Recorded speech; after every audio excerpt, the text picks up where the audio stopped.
A cada semana, nesses meses de agosto e setembro, nós temos falado sobre uma emoção e o papel das emoções na vida cristã.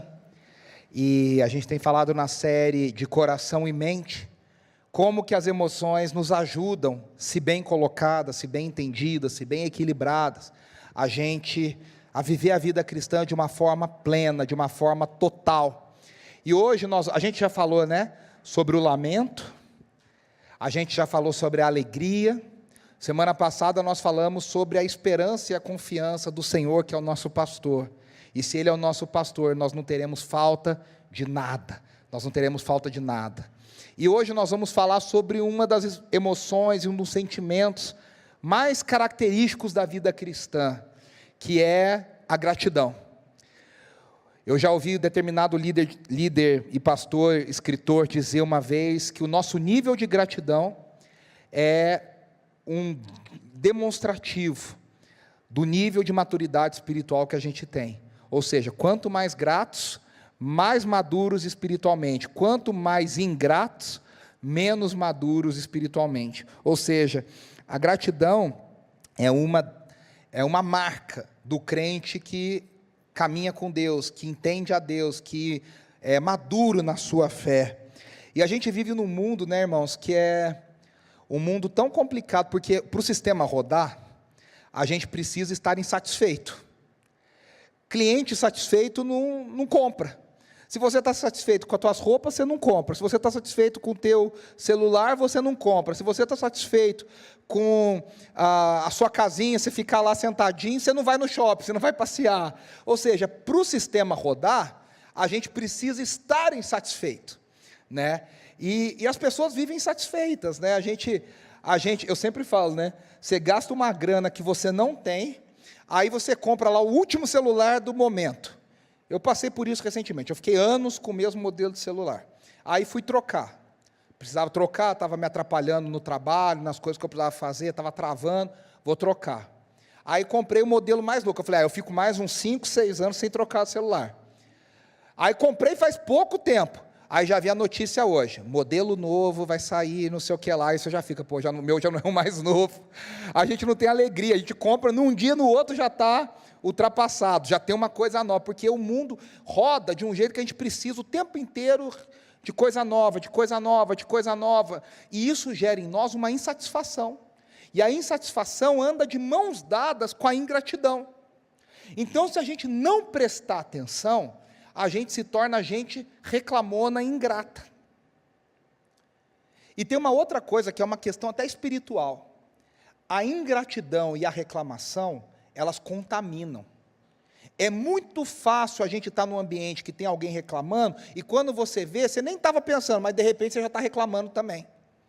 Quantas vezes, a gente nem percebeu uma situação, aí alguém fala alguma coisa, você viu que não sei o quê, que você nem tinha percebido, não sei o quê, aí passou, aí chega alguém perto de você, aí você repete, você viu que aconteceu isso, que não sei o quê, você nem tinha percebido, mas você já repassa, como diz, notícia ruim corre, reclamação, ela espalha. É muito fácil a gente ser contaminado pela reclamação, que anda de mãos dadas com a ingratidão. E a gente se tornar gente ingrata. E se tem uma coisa que o cristão não pode ser, é ingrato. Se tem uma coisa que o cristão não tem autorização para ser, é ingrato. Porque a gente tem que reconhecer que tudo que a gente tem de bom, e tudo que a gente tem de especial acontecendo na nossa vida é fruto da graça de Deus e fruto daquilo que Deus tem nos dado. E hoje nós vamos focar na gratidão como uma resposta ao cuidado de Deus. A gratidão é uma resposta natural. Teoricamente, eu e você não precisaríamos nos forçar a ser agradecidos, porque a gratidão é uma coisa natural de um coração que caminha com Deus e medita no que Deus faz e vê o que Deus faz. A gente deveria ser naturalmente agradecido. Agora, na prática, eu sempre falo isso, tem gente que tem mais facilidade para gratidão e tem gente que tem mais dificuldade. E se você é uma pessoa que tem dificuldade com gratidão, a gente precisa, como faz, quando você vai fazer lá, a gente está fazendo isso lá em casa, fazendo exame para ver como estão as vitaminas, e quando uma vitamina está muito baixa, o que o médico faz? Ele suplementa essa vitamina, ou te dá injeção, ou te dá comprimido, ou te faz alguma coisa. Quando a gente percebe na nossa vida, no nosso diagnóstico, que a nossa gratidão está lá embaixo, a gente tem que dar uma suplementação de gratidão. Então você canta música de gratidão, você faz oração de gratidão, você lê livro de gratidão, para você fortalecer o seu coração e o seu espírito, para que a gente viva uma vida agradecida. Agora, isso é fato. Uma vida espiritual saudável é uma vida de gratidão. Os homens e mulheres de Deus mais maduros que eu já conheci, gente que eu conheci de perto e gente que eu conheci de longe, são pessoas que nas situações mais adversas da vida, conseguiram agradecer, conseguiram enxergar coisas boas, conseguiram olhar para Deus e falar, obrigado, Senhor. E você fala, por que essa pessoa está agradecendo? Ela está passando um perrengue daqueles, e a pessoa consegue ser agradecida. E hoje, nós vamos falar de uma situação que o rei Davi viveu, e esse salmo é uma descrição disso, que nos ensina um pouco sobre essa vida de gratidão. Qual que é a resposta adequada à intervenção de Deus nas nossas vidas? E eu vou te convidar hoje, infelizmente eu não consegui colocar o salmo, eu vou convidar você para abrir aí no seu celular, na sua Bíblia, o salmo de número 30, nós vamos ler juntos, a gente vai ler juntos o salmo de número 30, tem 12 versículos e eu quero ler junto para a gente meditar nessa passagem tão especial. Salmo de número 30, um salmo de Davi que diz assim, achamos? Salmo 30, oi? Eu te exaltarei, Senhor, pois tu me reergueste, não me deixaste que os meus inimigos se divertissem à minha custa. Senhor meu Deus, a ti clamei por socorro e tu me curaste. Tiraste-me, Senhor, da sepultura, prestes a descer a cova, devolveste-me a vida. Cantem louvores ao Senhor, vocês que são os seus fiéis. Louvem o seu santo nome, porque a sua ira dura apenas um instante, mas o seu favor dura a vida toda. O choro pode persistir uma noite, mas de manhã irrompe a alegria. Quando me senti seguro, eu disse, jamais serei abalado. Senhor, com teu favor, firmaste a minha montanha. Quando, porém, escondeste a tua face, fiquei aterrorizado. A ti, Senhor, clamei, ao Senhor pedi misericórdia. Se eu morrer, se eu descer a cova, que vantagem haverá? Acaso o pó te louvará? Proclamará a tua fidelidade? Ouve, Senhor, e tem misericórdia de mim. Senhor, sê tu o meu auxílio. E os versículos 11 e 12 são maravilhosos, dizem, mudaste o meu pranto em dança, tiraste a minha veste de lamento e me vestiste de alegria, para que o meu ser cante louvores a ti, não se cale. Ó Senhor meu Deus, eu te darei graças para sempre. Que coisa linda, hein? A primeira coisa que a gente observa nos primeiros 3 versículos, é a quantidade de pronomes que falam eu e meu. Preste atenção, olha quantas vezes ele fala isso no versículo 1, 2 e 3. Eu te exaltarei, pois tu me reergueste, e não deixaste que os meus inimigos se divertissem à minha custa. Senhor meu Deus, a ti clamei por socorro, e tu me curaste. Tiraste-me, Senhor, da sepultura, devolveste-me a vida. Sabe o que é interessante que a gente aprende aqui? Primeiro, aqui é Davi, falando de uma situação específica da sua vida. Eu vou dar o meu palpite do que eu acho, junto com outros teólogos e comentaristas bíblicos, qual é essa situação de Davi. Mas a vida de gratidão, ela começa quando a gente olha para a nossa vida e para a nossa história e o que Deus fez na nossa vida. A gente é convidado a olhar para trás e elencar e enumerar quantas vezes Deus já nos alcançou com a sua graça e com o seu favor, quantas coisas Deus nos abençoou, quanto Ele fez na nossa vida, o quanto Ele abençoou a nossa família, o quanto Ele nos livrou da morte, e isso das coisas que a gente sabe, né? Eu falei aqui na semana passada, a gente tem tantas coisas na nossa vida que a gente não tem nem noção de que Deus nos livrou. A palavra diz que os anjos acampam ao nosso redor e a gente não tem nem certeza de como isso funciona na prática, de como isso acontece. Tinha uma série muito famosa antigamente, há uns anos atrás, chamada Touched by an Angel. Não sei quem lembra, acho que em português chamava O Toque de um Anjo. Acho que era o nome que deram em português. E era uma série cristã muito boa, que mostrava anjos que eram colocados no meio da vida das pessoas. E os anjos estavam lá nos hospitais, nos acidentes, nas casas, nas famílias. Só que as pessoas normais da série não sabiam que eram anjos. E os anjos estavam lá fazendo, acontecendo e obedecendo às ordens de Deus para proteger as pessoas e para guardar a vida das pessoas. E é muito legal, né, a gente pensar que Deus nos guarda, que Deus nos protege de tantas coisas que a gente sabe e de muitas mais, eu tenho certeza que muitas mais que a gente nem sabe. Mas quando a gente olha para trás, a gente pode falar, puxa, o Senhor me curou, o Senhor me livrou da morte, o Senhor me tirou da sepultura, o Senhor me alcançou com graça, o Senhor me deu quando não merecia. Tantas coisas o Senhor fez. A gente precisa olhar para trás, a gente precisa entender que é na nossa história que o Senhor deixa marcas, é na nossa história que o Senhor coloca memoriais de gratidão, e a gente começa a olhar e começa a entender. É interessante que a gente vai perceber que essa situação de Davi parece que ela causa uma comoção e um problema, uma crise nacional. Davi era rei, e tudo que acontece com o rei afeta a nação inteira, afeta o povo inteiro. Tudo que acontece com uma autoridade afeta a vida de todo mundo. Mas isso não impede Davi de olhar para trás e dizer, olha, o Senhor fez. E é interessante que a gente pode agradecer não apenas pelas vitórias, né?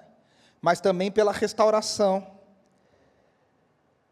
por tudo que as derrotas que a gente teve, e que a gente olha para trás e fala, obrigado, porque até nessa derrota o Senhor estava comigo. Tem uma música de um gênio que a gente teve no Brasil, um compositor chamado Janires, que fundou uma banda chamada Rebanhão. Foi a primeira banda de rock, chamada rock cristão, que fez sucesso nos anos 70. O Janires tinha uma sonoridade meio Raul Seixas, era um louco, era um doido, maluco por Jesus, um ex-drogado que se converteu, se libertou das drogas, nunca casou, nunca teve filhos, viveu pregando o evangelho e morreu e partiu muito cedo. E o Janires era amigo do Alex Dias Ribeiro, que era corredor de Fórmula 1. Alguns de nós até conhecemos o Alex, que é membro lá da Igreja Batista do Morumbi, ele e a Bárbara. E o Alex, naquela época, ele corria lá na Copersucar, que era a equipe do Emerson Fittipaldi, dos Fittipaldi, e ele não ganhava, ele só perdia, quebrava o carro e tal. E ele estava muito triste, estava bem depressivo, assim, meio chateado com a situação dele, com a carreira dele. E o Janires compôs uma música para ele, que se chama Alex, o Baixinho Voador. E aí uma das coisas que ele fala nessa música, a música é inteira linda, mas tem uma frase que ele fala nessa música, ele diz, um dia, você vai abrir o Notícias Celestiais, como se fosse o jornal lá do céu, né? Você vai abrir o jornal lá no céu, o Notícias Celestiais, e você vai descobrir que as vitórias, as derrotas daqui, foram consideradas vitórias lá. Isso é muito bonito, né? A gente um dia entender que até quando a gente achou que a gente perdeu, na verdade a gente ganhou. Como dizia o Silvio Santos na telecena, até quem perde ganha, né? Com menos pontos. A gente vai descobrir um dia que com Deus é assim, a gente até perdendo, a gente ganha. Porque essa é a vida, a gente agradece a Deus até pelos tombos que a gente toma, até pelas situações onde a gente fala, obrigado que o Senhor me derrubou, obrigado porque o Senhor me feriu, obrigado, sabe como Jacó, né? Obrigado porque um dia o Senhor lutou comigo e me feriu, para eu sempre lembrar, como o espinho da carne de Paulo, que a tua graça me basta. Obrigado porque o Senhor um dia me feriu, obrigado porque um dia o Senhor deixou que acontecesse. E aí Davi agradece aqui por muitas coisas, né? No versículo 2a ele diz, obrigado porque o Senhor me ajuda, né? Ele diz, clamei por socorro. Ele agradece a Deus por ser a cura dele. Ele diz, e tu me curaste, no 2b. No 3a ele fala, obrigado porque o Senhor me tirou da sepultura. No original, no hebraico, o Senhor me tirou do Sheol. O Senhor me tirou do lugar dos mortos. Eu estava condenado. Mas o Senhor me resgatou. Tem um amigo meu que é pastor lá em Belo Horizonte, ele fala que tem gente que está tão mal que está vendo Jesus pela greta, né? Que significa, você sabe o que significa isso? A greta das persianas, né? A pessoa já está deitada, já está vendo Jesus atrás da cortina, assim, já está vendo Jesus chegando para chamar, né? Às vezes a gente está vendo Jesus pela greta. E mesmo assim o Senhor tem misericórdia de nós e nos restaura, e nos dá uma nova vida, e nos dá uma nova chance. Ele agradece porque Deus é a sua proteção. Ele fala no 3b, devolveste-me a vida. A gente canta isso, né? Me deste a vida, eu estava condenado. O Senhor nos deu vida quando nós estávamos completamente destinados à morte. Então a primeira pergunta na nossa vida que a gente tem que se fazer, para nós caminharmos em gratidão é, o que o Senhor tem feito por nós? É todos os dias a gente perguntar, o que o Senhor tem feito a mim? Tem aquele hino maravilhoso do Andrea Crouch que diz, como agradecer por todo o bem que o Senhor tem feito a mim? E o coro diz, a Deus demos glória, a Deus demos glória, a Deus seja a glória, pelas bênçãos sem fim. Quando a gente olha para trás, a gente tem infinitas bênçãos para agradecer. A gente olha para trás, a gente vê o quanto o Senhor nos ensinou, o quanto Ele já fez, como nós cantamos aqui, pelo que fez, toda a honra e toda a glória seja dada ao Rei. Esse é o primeiro passo, o Deus que atinge a nossa história, o Deus que atinge a nossa família, o Deus que muda a nossa história. E aí é interessante porque, de repente o Salmo vira, ele está falando de mim, eu, minha, e no versículo 4, de repente ele fala assim, cantem louvores ao Senhor, vocês, os seus fiéis, louvem o seu santo nome. Imagina Davi como rei, um grande condutor da adoração do povo, e ele está falando, o Senhor fez isso, o Senhor fez aquilo, e de repente aquilo é tão contagiante que ele fala, agora povo de Deus, vamos todos cantar louvores ao Senhor. Sabe o que está implícito aqui? Que cada um de nós traz para o culto, traz para a reunião, motivos pessoais de adoração. E quando a gente junta os nossos motivos pessoais, existe um convite para que a gente cante e celebre em comunidade, em gratidão, em comunidade. Por isso que eu digo, né? O crente não foi feito para andar sozinho. A gente foi feito para se alegrar no meio do povo, a gente foi feito para viver no meio do povo de Deus. A gente foi inserido numa família. A gente começa a se lembrar do que Deus fez, e a gente não consegue guardar isso só para a gente precisa compartilhar com todos, e agora vamos cantar todos, vamos louvar todos, porque na comunidade, ainda que você não tenha visto determinada situação sendo resolvida pelo Senhor, outra pessoa está celebrando, e aí você ainda não celebra por você, mas você celebra pelo outro, você compartilha a vitória do outro, a gente canta a alegria uns dos outros, e a gente agradece uns pelos outros, porque o Senhor tem nos dado, porque o Senhor tem feito maravilhas no meio de nós, por isso que Ele diz, cantem louvores vocês, quando Ele fala aqui, vocês, os seus fiéis, essa palavra no hebraico, que é Hasidim, ela está ligada ao conceito do povo que pertence à aliança do Senhor, aqueles que fazem parte da aliança de Deus, aqueles que foram comprados na aliança, você que faz parte do povo de Deus, cante e celebre, por isso que Davi convoca a comunidade, a compartilhar da sua alegria, e expressar essa gratidão coletiva, como é bom quando a gente pode compartilhar, às vezes a gente está meio para baixo, e a gente começa a compartilhar de motivos de gratidão uns com os outros, e aquilo renova a nossa fé, a gente até pensa, se Deus fez na vida dele, vai fazer na minha, se Deus fez na vida dela, Ele também vai fazer na minha, e mesmo que Ele não faça, que bom que Ele fez na vida do fulano e na vida do ciclano, a gente compartilha dessa alegria no meio do povo de Deus. A gratidão, então, é para ser vivida em comunidade. A gratidão é para ser vivida na coletividade. A gente não deve guardar a nossa gratidão só para a gente, porque é aí que está o segredo que eu já falei no começo. Quando a gente reclama, a gente nunca reclama sozinho. É ou não é? A gente sempre procura alguém para reclamar. Então, se é para agradecer, também não agradeçamos sozinhos, compartilhemos os motivos de gratidão, compartilhemos as vitórias, compartilhemos os motivos de celebração, compartilhemos os motivos de gratidão, e é interessante que todos esses marcos da nossa vida, como foi no caso de Davi, a cura, a libertação, o livramento, se tornam um testemunho de louvor, que motiva outros a se unir, por isso que é tão importante no culto cristão, a gente ter testemunhos.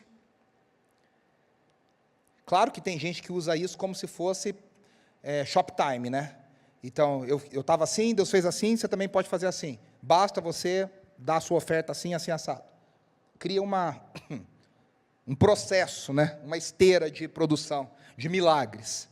Esses dias eu vi uma propaganda, cada coisa que me aparece, que o algoritmo me manda, estava assim: transforme a sua igreja numa fábrica de líderes. Né? E eu fiquei pensando, que coisa maluca, né? Parece que é uma linha de produção, né? E na vida com Deus não é assim.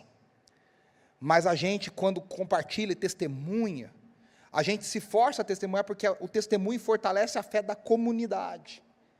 É tão importante a gente compartilhar das bênçãos que o Senhor tem feito, daquilo que o Senhor tem feito. A gente não deve guardar só para a gente, porque quando a gente compartilha, Deus é glorificado. Quando a gente conta, Deus é glorificado, através da nossa vida. A terceira coisa que a gente vê, é que a gratidão é baseada na proporção da graça e da ira do Senhor. O que ele fala aqui no versículo 5? Pois a sua ira dura só um instante, mas o seu favor dura a vida inteira. Quando a gente mede o quanto a gente experimenta da ira de Deus e quanto a gente experimenta da graça, a gente tem a certeza que a gente experimenta infinitamente mais da graça do que da ira de Deus. A gente desfruta muito mais da graça do que da correção. Então, quando Davi olha para a sua história, ele foi repreendido por Deus. E eu vou contar o que eu acho que é a história que está acontecendo aqui. Está lá narrada, eu acho, né? 1 Crônicas 21 e 1 Crônicas 22. O que acontece em 1 Crônicas 21 e 1 Crônicas 22? Davi está velho, no final da sua vida, no final do seu reinado, e ele olha para trás e ele fala: puxa, quanta coisa eu conquistei, quanta coisa eu fiz. Davi olha, ele tem muitos motivos para se orgulhar do que ele fez. Ele aumentou o território de Israel, ele unificou as tribos de Israel, que nunca tinham conseguido andar as 12 tribos juntas, desde lá da terra prometida, nunca mais tinham andado juntas. Ele unificou, ele construiu uma nova capital, que foi Jerusalém. Ele construiu toda a cidade, o sistema de adoração, o sistema político. Ele aumentou o tesouro nacional, ele enriqueceu os cofres de Israel. Obrigado, Aninha. Eu estou com uma tosse que não me larga faz um mês. Obrigado.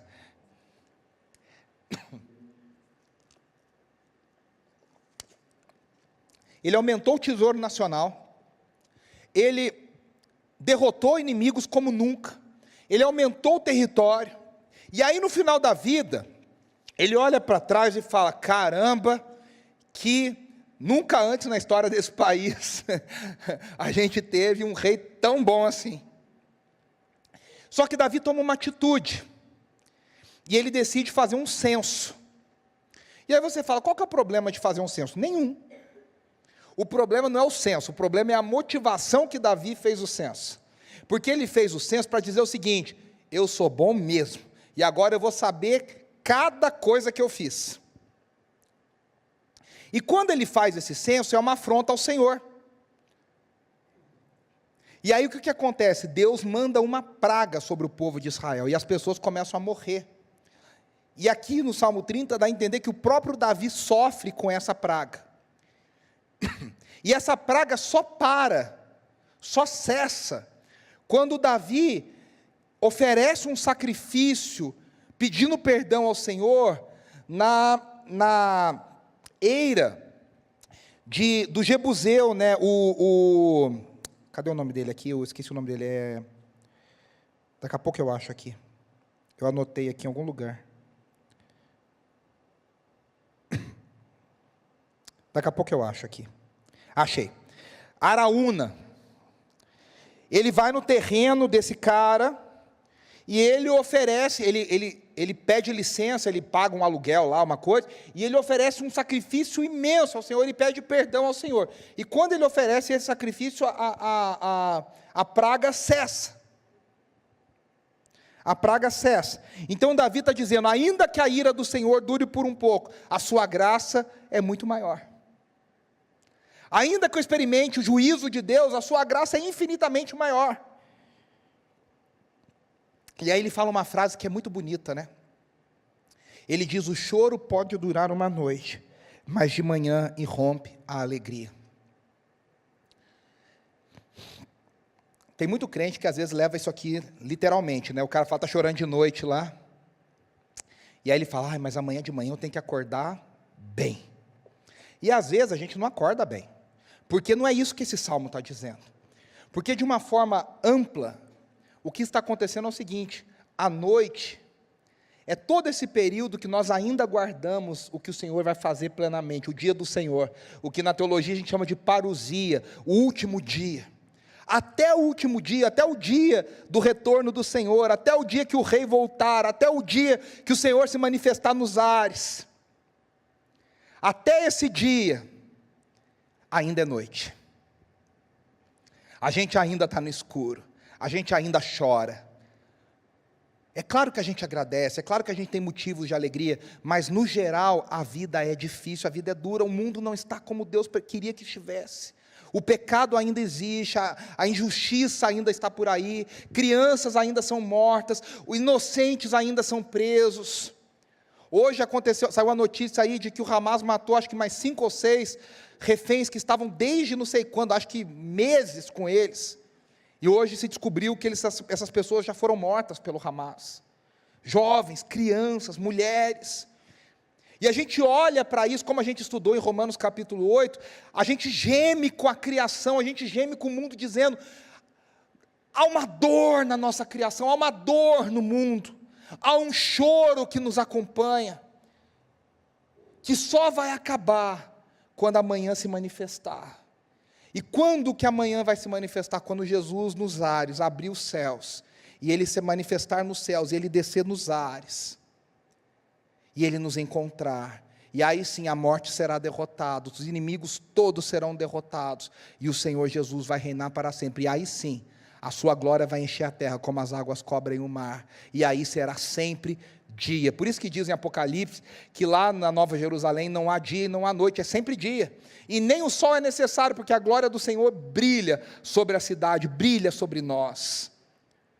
Então, num sentido escatológico, a gente está na noite, mas a gente crê que amanhã vai chegar, a gente crê que um dia o Senhor vai voltar. Tem uma canção que eu ouvia muito quando criança lá em casa, do Grupo Elo, gravada em 1976, num disco chamado Calmo, Sereno e Tranquilo, e ela diz assim: há de ter um lugar, onde lágrimas não rolarão, fracassados dias maus, da vida em caos, jamais terei, pois, no lugar, santo lugar, onde o inimigo ausente estará, face a face a Cristo verei, e muitos verão, por isso eu canto, aleluia, aleluia, no céu eu vou morar, aleluia, aleluia, pois Cristo vem me buscar. Naquele dia não haverá mais choro. O David Phelps tem uma música lindíssima que ele canta, que ele fala: não mais noite, não mais choro, não mais dor, viveremos para sempre, eternamente, na presença e na luz do Senhor. Davi olha, e é interessante, porque é Davi, porque é uma promessa sobre Davi, de que nunca faltará sobre o trono de Israel um descendente de Davi, e nós, do lado de cá, sabemos qual é o cumprimento disso, o cumprimento pleno. Claro, sempre houve um descendente de Davi no trono, efetivamente houve, Josafá, Ezequias e tal, um monte de gente ali que eram descendentes de Davi, que estiveram no trono de Judá ao longo dos séculos, mas o cumprimento final dessa profecia acontece em Jesus Cristo. E sabe de uma coisa? A Bíblia é maravilhosa, a Bíblia é maravilhosa. O lugar onde Davi realizou o sacrifício para que a praga acabasse, que é provavelmente o contexto desse salmo, essa eira de Araúna, é o lugar onde depois ele compra para que fosse construído o templo. Ele não constrói o templo, mas é o lugar onde Salomão constrói o templo. Templo este, que tempos depois, a gente lê lá em 2 Crônicas capítulo 7, é preenchido tão fortemente pela glória do Senhor, que os sacerdotes não conseguem entrar, eles não conseguem nem se colocar em pé, eles ficam caídos do lado de fora, tamanha a glória do Senhor, naquele lugar. E o templo para Israel era o lugar mais sagrado, porque era o lugar onde céu e terra se encontravam, era o lugar onde céu e terra se encontravam. E quando nós olhamos para essa profecia de que a noite dura, o choro dura uma noite, mas a alegria ela irrompe, ela vem pela manhã. E a gente joga isso no descendente de Davi, no filho de Davi, é interessante, porque aquele templo de Salomão foi destruído. Os babilônios vêm, levam o povo de Israel embora. De novo, Israel vai experimentar um pouco da ira do Senhor, mas Deus diz, a minha ira vai ser breve, vocês vão ficar 70 anos, depois de 70 anos eu vou trazer vocês de volta, e Deus traz de volta o povo de Israel, só que quando aquele povo volta, o templo já não existiu, o templo foi completamente destruído, ficaram só as ruínas, e a Arca da Aliança nunca mais foi vista, provavelmente ela foi derretida, e nunca mais se soube da Arca da Aliança. Quando o templo é reconstruído, em Ageu, em Esdras, não tem a Arca da Aliança, porque a Arca da Aliança não foi refeita, ela não podia ser refeita.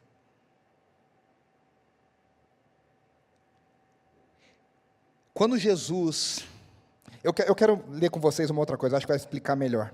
Se você puder abrir, Isaías 43, e eu já vou voltar para o Salmo 30, tá? Vocês estão entendendo onde eu estou caminhando. Isaías 43, um dos textos mais arrepiantes das Escrituras. Esse é daquele que a gente lê assim, se arrepiando.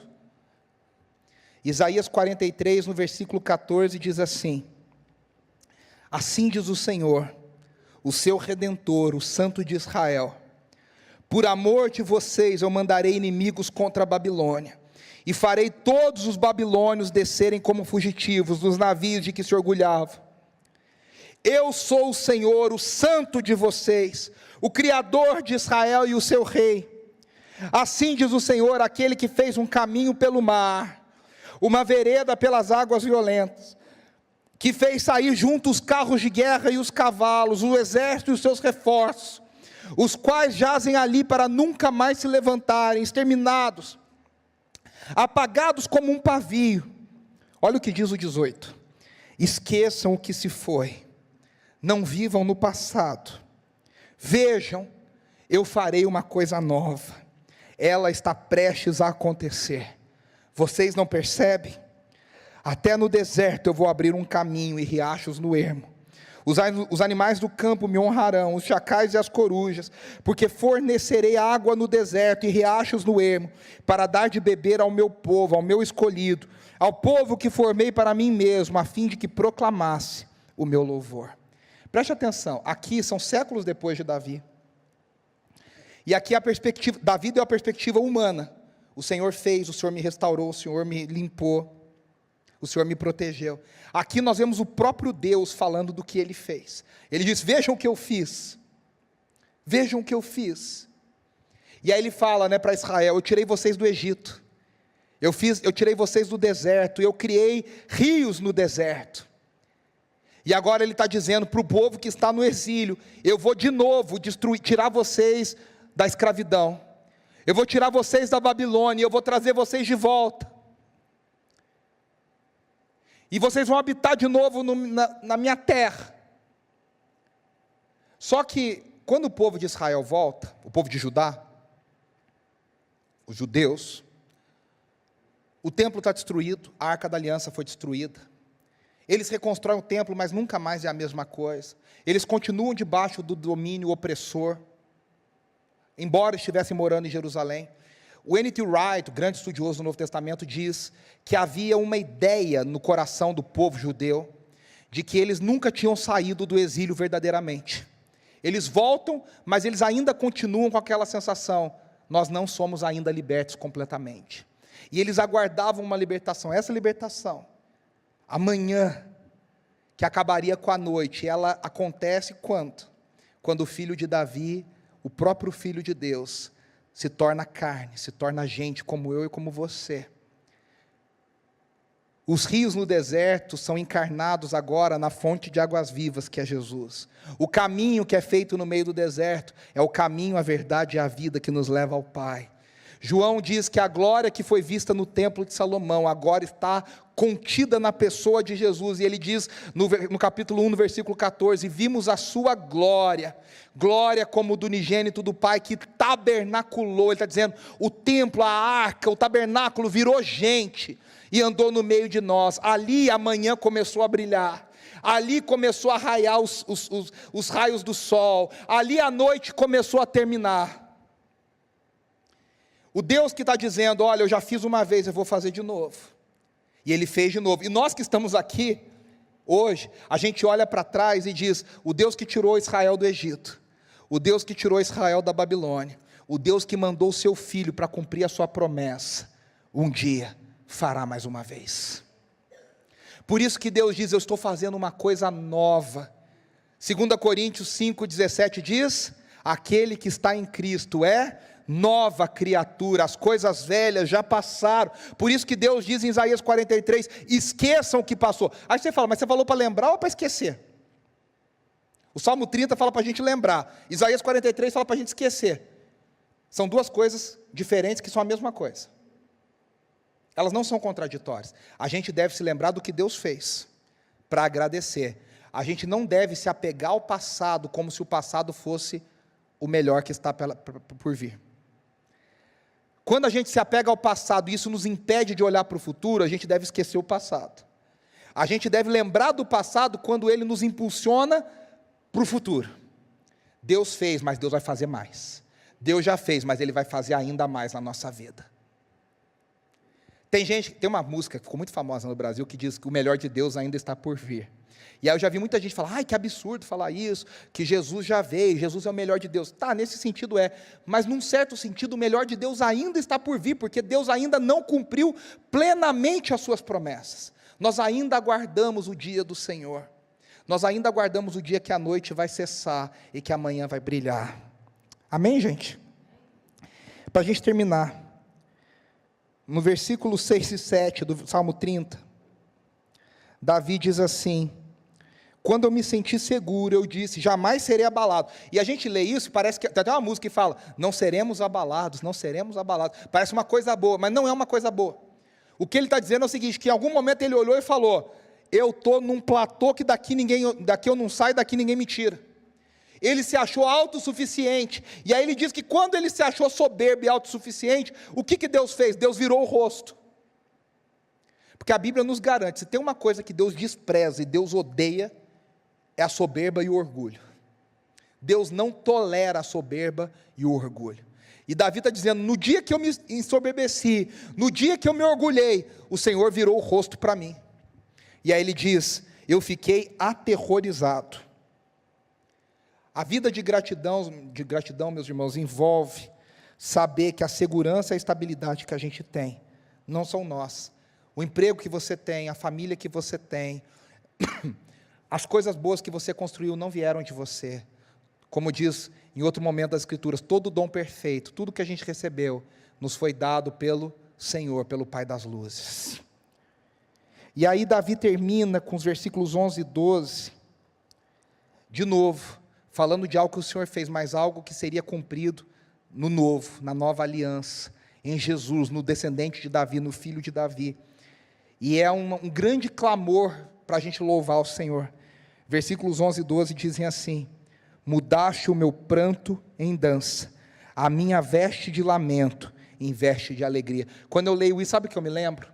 Quando Jesus vai na sinagoga, e ele abre o rolo de Isaías, o que para nós é Isaías 61, e ele diz, o Espírito do Senhor está sobre mim, porque Ele me ungiu para pregar libertação, para pregar boas novas aos cativos, e para apregoar o ano aceitável do Senhor. E Jesus fecha aquilo e diz, hoje se cumpriu essa Escritura.